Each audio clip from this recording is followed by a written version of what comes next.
মালে থেকে মালে, এটা হুলু মালে থেকে মালে যাওয়ার রাস্তা আর কি, যেটা কানেক্ট করতে মালে এয়ারপোর্টকে। মোস্ট প্রবাবলি এটা 4.5 or 5 কিলোমিটার হুলু মালে থেকে মালে এয়ারপোর্ট।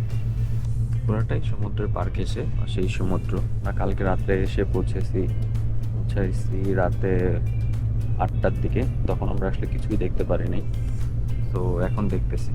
মানে একদমই নতুন একটা শহর, সামনেই সি প্লেনগুলো উড়ে যাচ্ছে। এখানে 4টা কোম্পানি আছে যারা সি প্লেন অপারেট করে।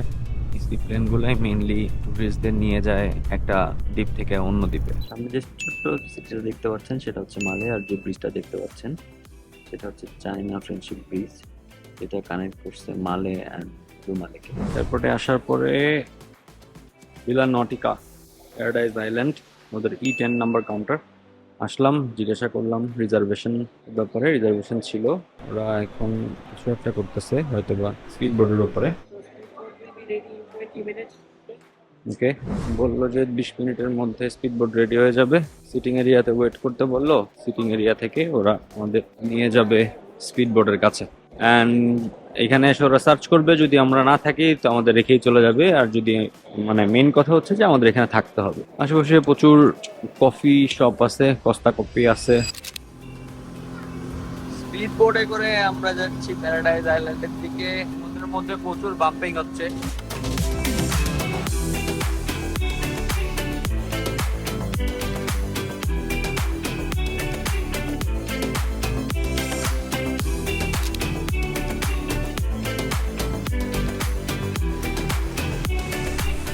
আমাদের একটা জুস দিচ্ছে, প্যাশন ফ্রুটের জুস, বাট লাগতেছে আসলে অরেঞ্জ জুস। কে কেমন, কে দেখি কি অবস্থা। Passion fruit, guava mix, Maafushi, Mapushi, sir. Arena So beach. since we don't have a flight tomorrow, I will tell you now the timings for tomorrow. Our standard checkout in the room is at 12 noon, and then tomorrow we have a boat at 12:30. 12:30. ওকে, 12:30. আমাদের রিসিপশনে নিয়ে যাচ্ছে। রিসিপশনে বোর্ডের পেমেন্টগুলো করবো, বেডের পেমেন্টগুলো করার পর দেন 20 minute পরে আমরা রুমে চেক ইন করবো। বাম সাইডে ওদের স্নর্কেলিং পয়েন্ট, ডান সাইডে ওদের সুইমিং পয়েন্ট, এটাই বলতেছে। এখানে রাতে একটা শো আছে, এভরিডে ওদের ডিফারেন্ট ডিফারেন্ট শো হয়। আজকে রাতে মেবি মালদ্বীপিয়ান কালচারাল শো আসতে, এটাই বললো। আর এখানে একটা সুইমিং পুল আছে, সুইমিং পুলটা সবার জন্য ওপেন। রিসিপশনে চলে আসছি, রিসিপশনে গিয়ে রেজিস্ট্রেশনটা করি।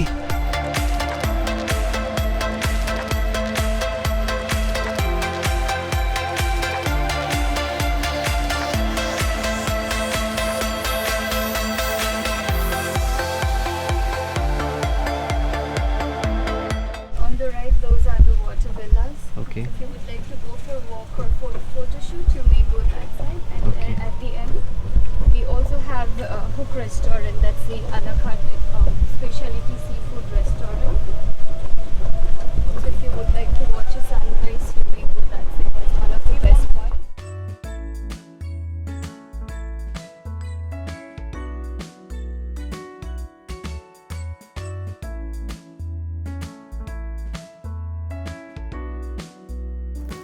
আমরা আসছি বাগিচা রেস্টুরেন্টে এখানে লাঞ্চ করতে। মোস্টলি ওয়েস্টার্ন কালচারের যত লাঞ্চ আছে সেগুলাই ওরা সার্ভ করছে। কি আছে, তুমি কি আছে? Soup. Potato soup. Fruits and salad है, tandoori cabbage salad, watermelon and feta cheese salad, quinoa vegetable salad, vegetable salad, vegetable coleslaw, the beef salad.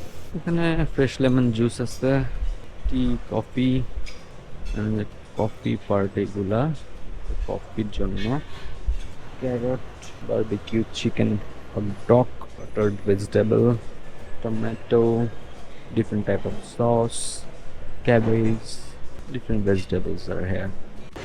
Bukhari rice, roasted potato with turmeric, garlic tuna with lemon, paprika garlic with chicken, and different type of vegetables.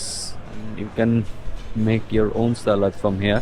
Pan Thai noodles with chili sauce, salted spicy chicken, এখানে most probably pakora টাইপের ডাল ওয়াডা, Indian food এটা। ডাল ওয়াডা মুম্বাইয়ের most probably Indian vegetable, yes Indian vegetarian যারা আছে তাদের জন্য ডিফারেন্ট টাইপের স্পাইসি এখানে রাখা আছে।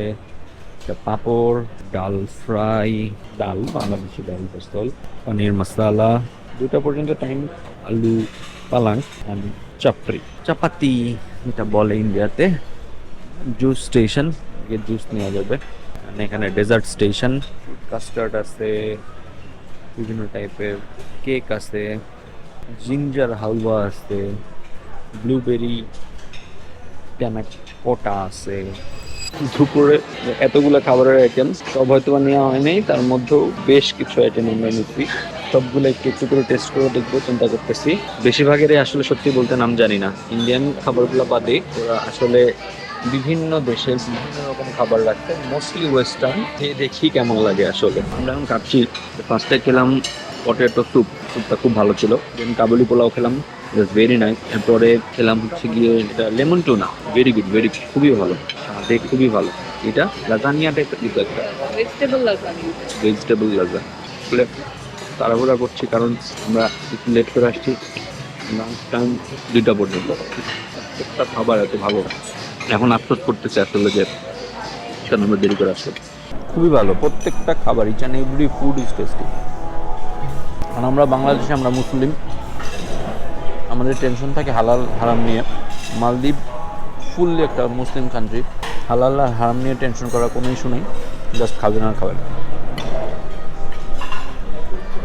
খাওয়া দাওয়া শেষ করে, প্রচুর খাওয়া দাওয়া করছি। খাওয়া দাওয়া শেষ করে ইনফিনিটি পুলের পাশে আসলাম। এখানে ইনফিনিটি পুলে সবাই ফরেনার, ওনারা সানবাদ করতেছে। এটা হচ্ছে ইনফিনিটি পুলের পাশের ভিউ। কল্পনীয় সুন্দর, অকল্পনীয় সুন্দর, কল্পনীয় সুন্দর, এত সুন্দর। আর পানি এতই ট্রান্সপারেন্ট, এটা আসলে নিজের চোখে না দেখলে বোঝার মতো না। পুরা ট্রান্সপারেন্ট। কালো যে জায়গাগুলো দেখা যাচ্ছে সেগুলো শৈবাল আছে এখানে, একদম ট্রান্সপারেন্ট।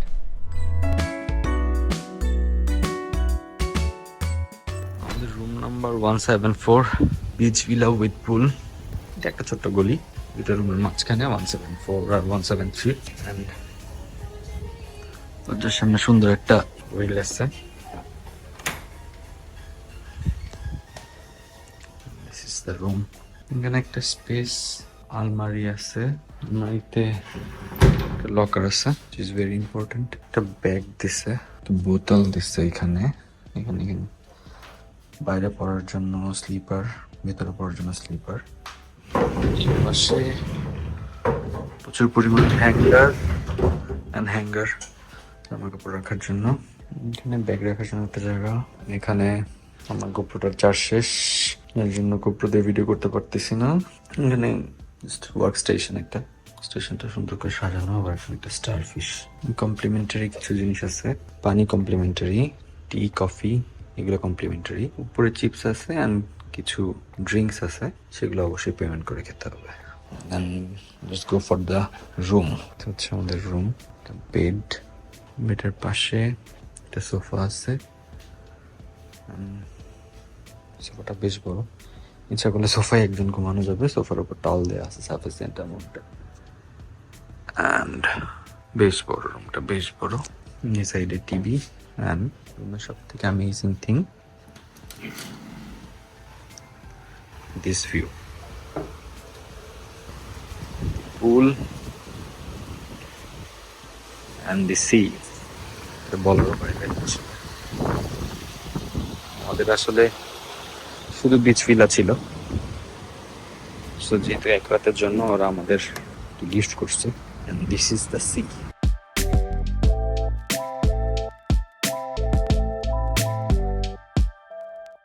কেমন লাগতেছে?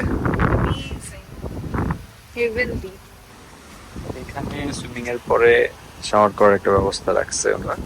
এন্ড রুমের আরেকটা পার্ট যেটা বাকি, one of the biggest part, that is our washroom maybe the room এর থেকেও বড়। and this is our washroom. এখানে দুইটা পোর্শন আছে, একটা ইনডোর ওয়াশরুম, একটা আউটডোর ওয়াশরুম। ফার্স্ট ইনডোর নিয়ে কথা বলি। ইনডোরে একটা বাথটাব আছে, ইটস টু বিগ। বাথটাবের পাশেই একটা জায়গায় শাওয়ার কোটগুলো দেওয়া আছে, and this is shower section. বাথটাবের পাশেই হ্যান্ড ওয়াশের জন্য একটা জায়গা। খুবই সুন্দর, খুবই সুন্দর, অসম্ভব সুন্দর দেখতে। এত সুন্দর দেখতে যেটা বলারও বাইরে। ক্যামেরায় যতটুকু দেখা যাচ্ছে তার থেকে বেশি হয়তো বা চোখে সুন্দর লাগতেছে। It is locked maybe. Yeah. এইটা হচ্ছে ওপেন শাওয়ার সেকশন। শাওয়ারের জন্য আলাদা জায়গা দেওয়া হয়েছে।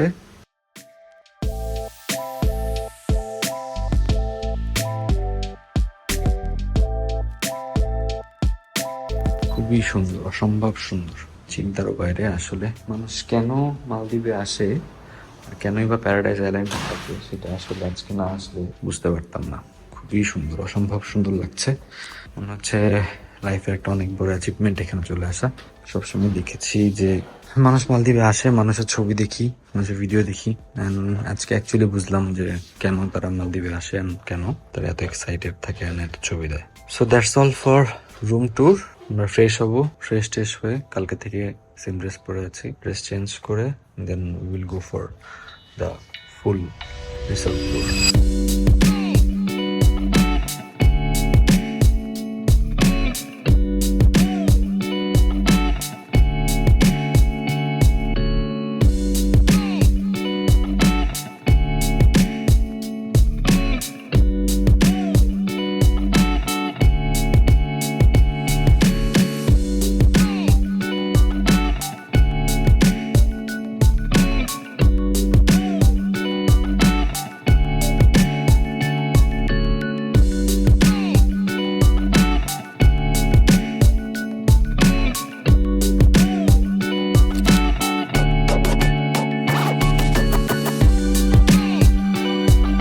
করতে করতে চলে আসছি প্যারাডাইস আইল্যান্ডের বিচ রিসোর্ট গুলা।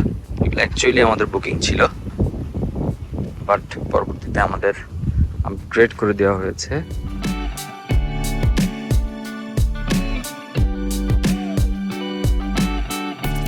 আমাদের দেশে এরকম কিছু রিসোর্ট আছে, হয়তো বা এগুলোর আদলে সেগুলো করা। রিসোর্ট গুলার মধ্যে একটা শান্তি শান্তি ভাব আছে, চুপচাপ। ফ্যামিলি নিয়ে আসলে অ্যাকচুয়ালি আমি প্রেফার করবো যে বিচ রিসোর্টগুলোতেই থাকার জন্য। এখানে বাচ্চারা বিচে সমুদ্রে পাড়ে খেলতে পারবে, অ্যাজ ওয়েল অ্যাজ প্যারেন্টস। সিটাকেও ছোট্ট, যেখানে সি বলা চলে, হ্যাঁ সিটাকে এনজয় করতে পারবে। কিন্তু যেটা হচ্ছে যে সামনে ছোট্ট আইল্যান্ডটাকে দেখতে পাচ্ছেন, এটাও একটা আইল্যান্ড। এই ছোট্ট আইল্যান্ডটার কারণে যেই সমুদ্রের স্রোতটা দেখা যাচ্ছে না, কিন্তু ওগুলো কিন্তু সবকিছুই ন্যাচারাল। পরবর্তীতে ওরা নিজেদের মতো করে সিকিউরিটি সিস্টেম, যেমন সামনে বেলুনটা দেখতে পাচ্ছেন, নিজেদের মতো করে সাজিয়ে নিয়েছে। একটু সামনে একই সব বিচ ভিলাগুলা দেখতে এমনই। এরপরে আমরা আরো কিছু জায়গায় যাবো, সেগুলো আপনাদের দেখাবো।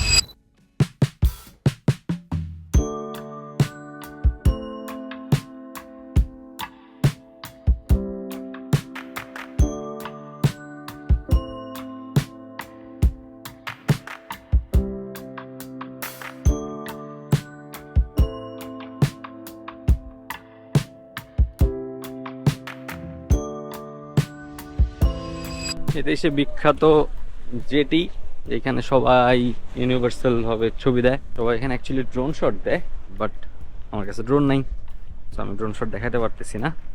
দূরবেলা এই যে দেখালাম আপনাদের যে ইনফিনিটি পুল, হয়তো সময় পেলে একটু পরে ইনফিনিটি পুলে একটু নামবো।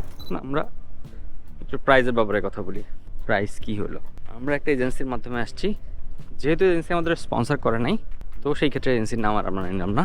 এজেন্সি আমাদের থেকে সর্বমোট এই মালদ্বীপ পারপাস 1.5 লাখ টাকা নিচ্ছে। 1.5 লাখ টাকার মধ্যে তারা জাস্ট আসার আগের দিন ট্রান্সপোর্টেশন কস্ট হিসাবে আমাদেরকে $400 ফেরত দিয়ে দিছে। এই $400 ছিল ট্রান্সপোর্টেশন কস্টের মধ্যে কি কি? একটা হচ্ছে গিয়ে মালে থেকে হুলুমালে থেকে এয়ারপোর্ট, প্রথম দিন, যেটা আমাদের কালকে রাতে ছিল। দেন মালে থেকে আবার প্যারাডাইজ আইল্যান্ডে ট্রান্সপোর্ট, অ্যান্ড প্যারাডাইজ আইল্যান্ড থেকে দেন এগেইন এয়ারপোর্টের ট্রান্সপোর্টের জন্য তারা আমাদের $400 রিটার্ন করছে। দ্যাটস মিন $400 যদি বাংলাদেশ টাকা হিসাব করি অ্যাপ্রক্সিমেটলি প্রায় 45,000 টাকার মতো তারা আমাদের ব্যাক করছে। দ্যাটস মিন আমাদের পুরা মালদ্বীপ ট্রিপের কস্টিং পড়ছে থাকা এবং অলমোস্ট প্রত্যেক দিনকার খাওয়া মিলে 1,05,000 টাকা। এর মধ্যে কিছু খরচ এক্সট্রা আছে, লাইক আমরা মাফুসি আইল্যান্ডে যে 2 দিন থাকবো, 2 দিনে আমরা কোনো খাবার পাচ্ছি না ব্রেকফাস্ট বাদে আমাদের 2 দিনের যে দুপুরের এবং রাতের খাওয়া দাওয়া সেটা আমাদের নিজেদের করতে হবে। এই হচ্ছে গিয়ে সামারি অফ আওয়ার মালদ্বীপ ট্যুর কস্টিংয়ের ব্যাপারে। এটা আমাদের প্রথম ব্লগ বলা চলে। আগে অনেক ভিডিও করছি, বাট হয়তো বা আপলোড করা হয় নাই, বা এটাও কি আপলোড করা হবে কিনা জানি না। অনেক ভিডিও করা হয়েছে, অনেক জায়গার ভিডিও আছে, কিন্তু কোনোদিন আপলোড করা হয় নাই। এটা আপলোড করা হবে কিনা জানি না, জাস্ট ট্রাই করতেছি। যদি আপনাদের সাপোর্ট পাই সেই ক্ষেত্রে হয়তো বা নেক্সটে আরও ব্লগ আপলোড করব। রেগুলারলি ঘোরার একটা অভ্যাস বলি, বাজে অভ্যাস বলি, সব কিছুই আছে। প্রতি বছরই কোনো না কোনো জায়গায়, সেটা হোক বাংলাদেশে হোক দেশের বাইরে, ঘোরা হয়। প্রচুর বাতাস, জানি না আসলে কেমন শোনা যাচ্ছে। খুবই সুন্দর একটা জিনিস আপনাদের এখন দেখাবো, সেটা হচ্ছে গিয়ে কাঁকড়া। দেখেন,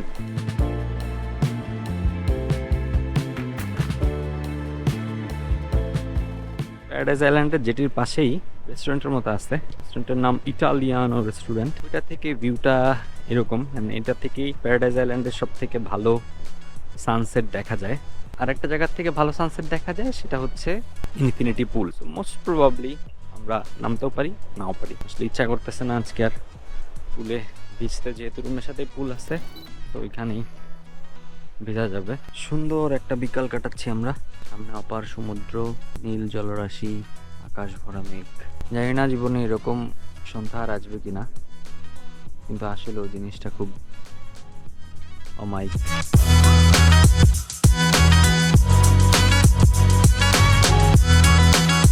আমরা বিচ ভিলার একটা আলাদা পোর্শন সকালবেলা আপনাদের দেখিয়েছিলাম। এটা আমরা ঠিক বিকালবেলা হাঁটছি, আকাশ ভর্তি মেঘ, যে কোনো সময় প্রচুর বৃষ্টি নামবে। অ্যান্ড এইটা আরেকটা সাইড বিচ ভিলার জন্য আলাদা করে কাজ চলছে। হ্যাঁ, ওই যে ভিলাগুলা, ওগুলোর জন্য আলাদা করে কাজ চলছে। এই বিচটা বেশ ভালোই লাগছে দেখতে। ওই দূরের শহরের ভিউটা না থাকলে হয়তো বা বিচটা আরেকটু সুন্দর লাগতো, যেমনটা ঠিক এইখানে লাগছে।